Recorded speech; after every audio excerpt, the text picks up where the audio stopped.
lying to Nigerians, because that's not what was provided in the report. It was clear, electronic transmission of results. But that's not also the only thing. One of the things that the Senate has also done is introduce some draconian provisions that will undermine the preparations for the 2023 election, especially logistics. What they have done, they've compressed the time frame.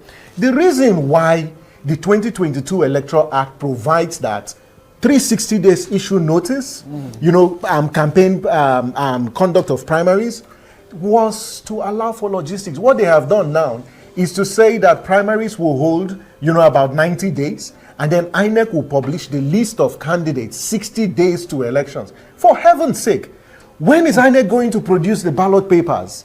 And so we're going to run into a lot of logistical challenges, for the 2027 elections. If you look at one of the things the bill also does, and the place of the report, is that it makes it compulsory for presiding officers to compare results transmitted electronically and the ones collected manually. Yeah. What they have now done is to jettison that particular provision. So you cannot say, I think what the senators. And in addition, in case if you are paying attention as I expect you to, none of this is by coincidence. It's all planned. Because they are the ones who are going to set the rules. They are already posturing enough all over the place that 2027 election is going to be a walkover for Tinubu. All these states, 31 states, will join APC, 32 states out of 36 states. So what is left?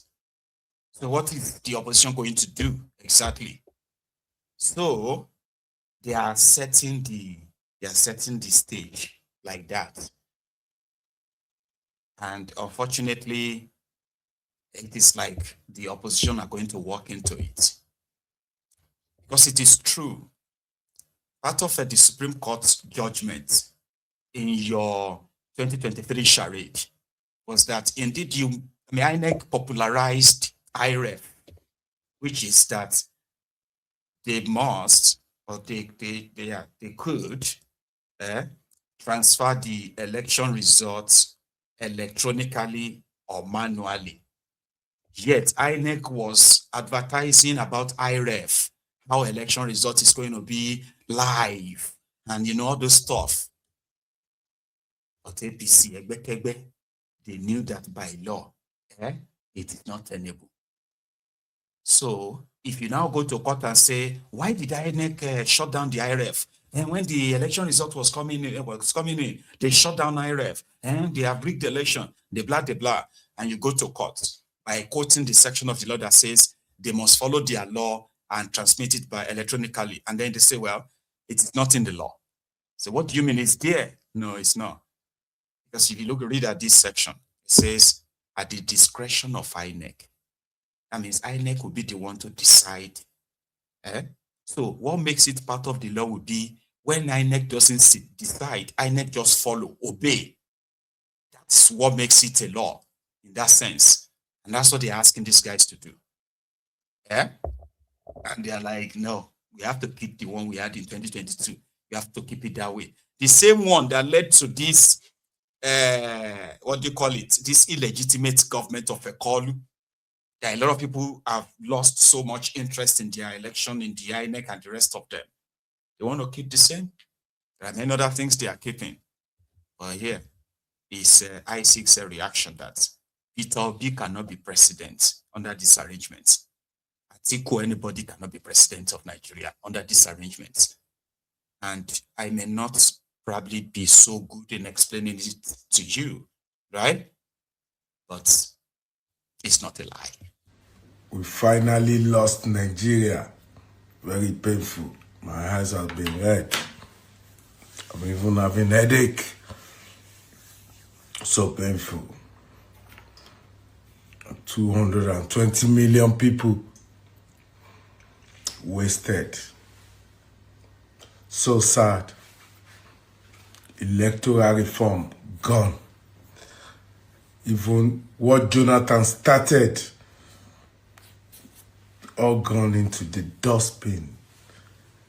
Kai, no more beavers. Anything they tell you is the result. So Ekiti's governor might come back.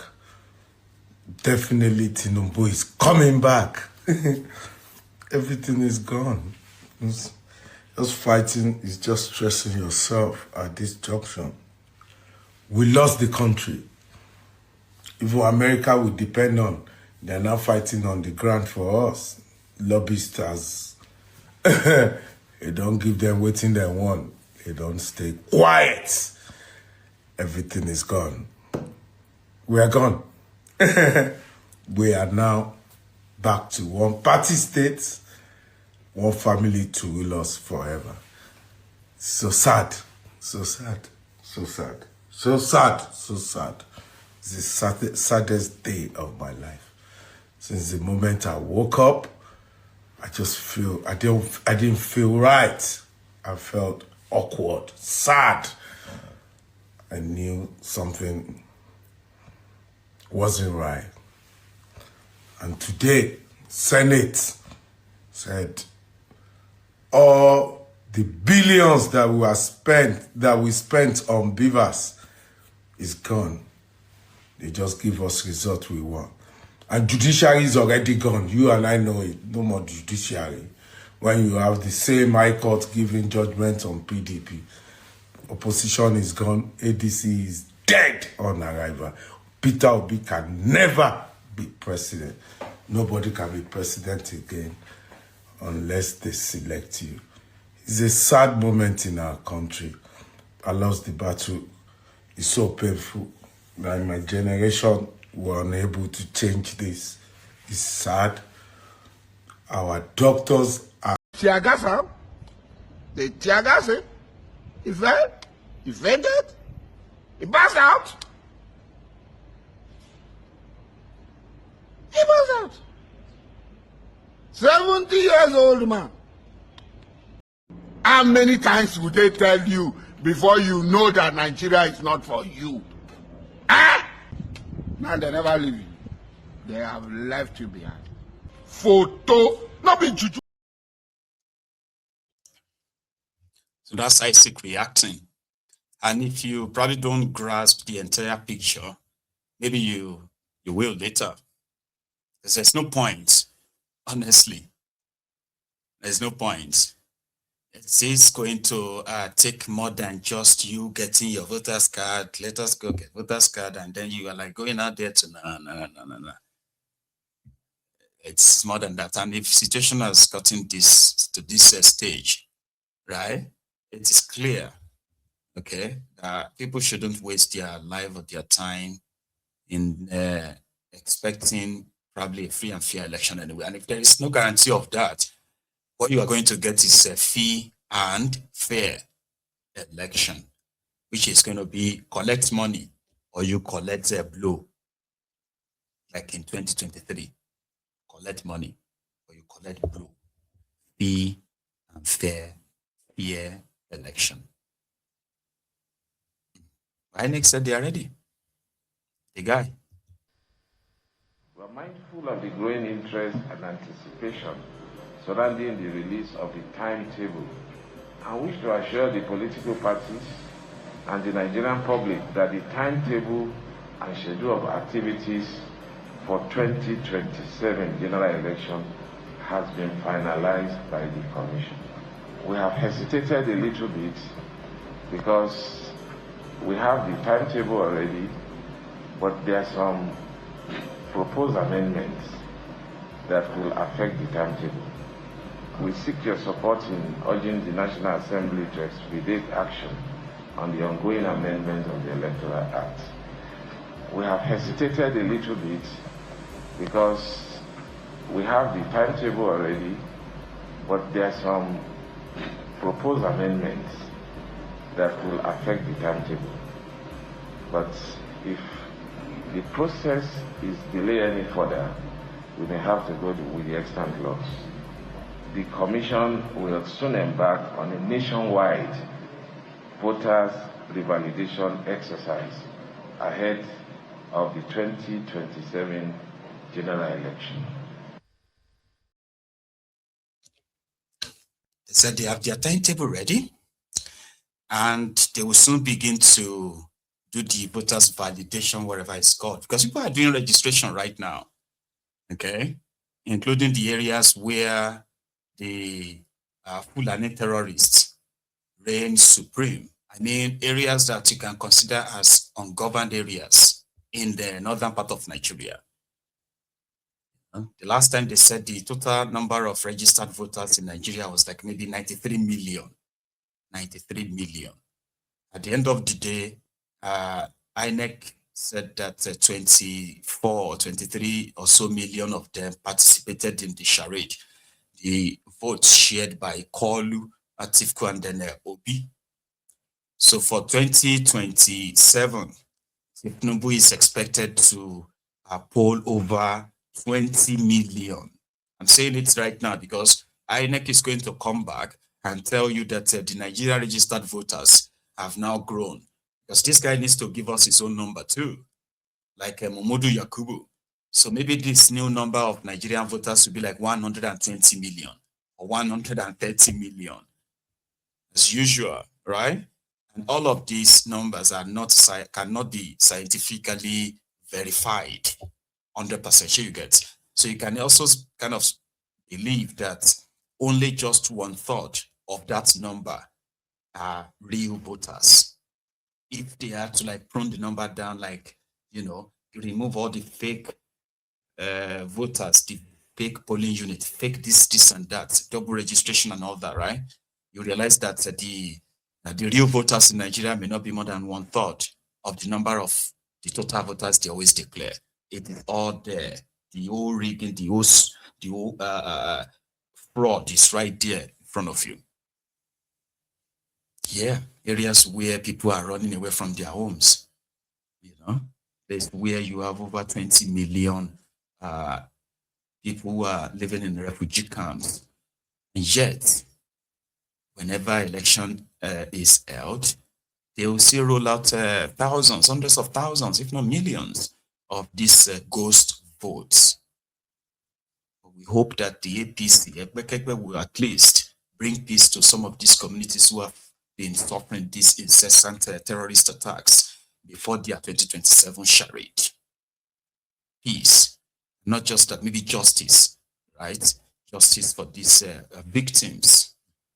2 days ago, the Fulani terrorists invaded 2 communities in Kwara State. It's Kahama local government area in Kwara State. 2 communities, Woro and Nuku communities. And they marched people out in broad daylight, right? They marched people out, tied their hands, and executed over 160 people. 70 of them were Muslims, right? And me, you heard the news and all that. That massacre, which is exact word used by the state governor in describing what just happened. They did this, an operation that lasted for more than, right? Some said 17 hours, that while they were burning the properties and they still tied people's hand and put them in the open, at the point they went to go and pray and they came back again to continue the violence until they executed all these people. This was in Kwara State 2 days ago. They were picking the bodies of the victims for the past 24 to 36 hours, right? Similarly, just a day before that, again, you can say that's 3 days ago, in Faskari local government area, a place called Doma, right? These terrorists struck. They killed 24 people. In Katsina State, they killed 24 people in broad daylight. So while the Kwara people were in that morning mood, right? The people of Doma in Faskari, they were also in one terrible kind of mood because they were also busy burying their own dead. 20 people buried. So I'm going to share this with you and other kind of like supporting stories. But a very quick reminder, if you are still here, okay, like the broadcast and share it as well if you haven't. And if you have, don't do it again. Once is okay. But here, when they attacked Woro and Nuku communities in Kaisama local government areas of, local government area of Kwara State. I have managed to cut off some of these bodies on the street. Okay, I deleted the entire street. I've cut out of this clip, right? But they are mostly at the bottom of the clip. So in case if you begin to see the feed. In my house be this. They don't burn it you. In my house. In my house you see her. See everywhere. It is everything you don't spoil it. See her. So, and today they were buried. One family. One family.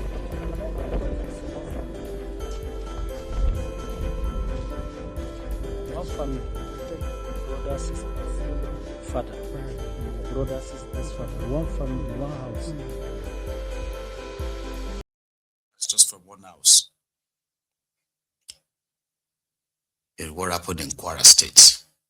Their governor said, indeed, it is a massacre. He visited, and the manner to which they actually executed them, right? It's execution style, you know what I mean? Like women, children, elderly, all those, they lined them on the streets, tied their hands, made them kneel down, right? And then they executed them. They did. Those are the people that Nigeria is very much like advocating an amnesty for, so to say, where billions of naira of Nigeria's money still goes into the hands of these criminals in the name of repentant terrorists. This is their governor.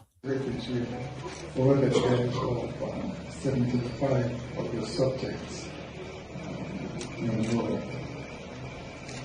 I like gambling and turn off the drugs. The emirate is versatile, and from the information I've been getting, this village refused to succumb to a perverted form of Islamic doctrine. They are lying under the emirate, abiding by the Islamic faith. And basically, they don't want any alteration and alignment, alteration to what, how to pray to God, how to pray to Allah, and because they refuse, absolutely refuse to change the doctrine in their faith, they were attacked and massacred. It's different from what we used to see, where subjects were kidnapped for ransom, but this was supposed to be pure massacre. It's something we truly condemn, and I'm quite grateful to you for that. Grateful to you. It is more or less like the government of Nigeria are more interested in being reactionary, like reactive, rather than go for the root cause, like go for this root sponsor of this terrorist and all that. You know, but they would rather be reactive. Everybody's coming out to give speeches, show condolences and all that. Then another week, we are somewhere else. This was Bokwari's estate in Katsina, Paskari local government area, where the terrorists slaughtered 24 people just about 3 days ago. Yesterday, the whole community was out to bury them.